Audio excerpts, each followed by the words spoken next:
Magandang araw mga kabayan, kumusta na po tayo lahat dyan?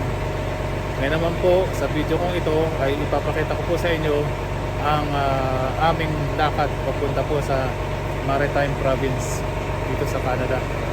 Kung ngayon nilang po natinig ang Maritime Province, lalo na po dito sa mga kababayan ko nandito sa Canada, ito po ay matatagpuan sa Prince Edward Island, New Brunswick at Halifax. Iyon po ang mga probinsya na pupuntahan namin sa susunod na 5 araw. Gamit po ang bus na nakikita nyo po dito sa aking likuran. At just in case po na ngayon nyo lang po nakita ang aking video, ang aking pong vlog ay tungkol po sa kung paano po mag-apply ng Canadian Army. At the same time po ay binablog ko na rin po ang aming mga lakad dito po sa Canada. Kung meron po kaming mga lugar na pupuntahan ay ibinablog ko na rin po, at para makita niyo rin po kung paano po ba ang buhay namin dito sa Canada, kung ano po ang mga buhay ng Filipino-Canadian, para po makita nyo rin na hindi naman kami puro trabaho lang dito. Pagka po may time ay namamasyal din po kami kasama ang mga mahal sa buhay, lalo na po ang asawa. At so kung bago pa lang po kayo sa aking channel, ay huwag pong kalilimutang mag-subscribe at pakipindot na rin po ang bell button at notification bell para po updated po kayo sa mga videos ko. At siyempre po, salamat po sa aking mga subscriber at member ng aking mga channel na walang sawang sumusuporta po. So, enjoy watching po mga kabayan.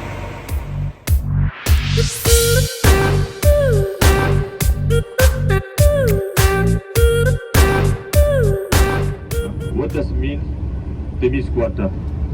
Le nom de lac, c'est le lac Témiscouata. Qu'est-ce que ça veut dire Témiscouata? Témiscouata, ça veut dire Témiscouata. Depth of the lake is 32 meters. Donc la profondeur en moyenne c'est 32 mètres. Donc and the maximum depth of the lake, c'est un nom qui vient de un langage de peuple autochtone. Of course, it's the name of is come from the Native American, the First Nation. 那么这个湖呢叫做。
dans l'eau salée. Donc, le marée haute qui vient de l'océan, il va entrer.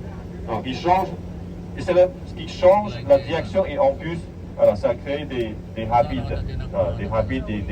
des cascades sur le fleuve Saint-Jean。那么，海潮高的时候呢，比如说今天晚上的3:25的时候，那么从这个大西洋过来的这个海潮呢，那么涌进飞地湾，那么直接把这个河流的方向呢往那边就倒过去。3:25的时候，那么这种现象呢是每天有2次啊，so every day, twice a day, each day. Donc 2 fois par jour. Ok. Alors si vous voulez prendre les photos, on va laisser 15 minutes pour les photos. Il y a les toilettes ici, à washroom. Titignan ko muna ito.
Five minutes daw.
Maraming pila.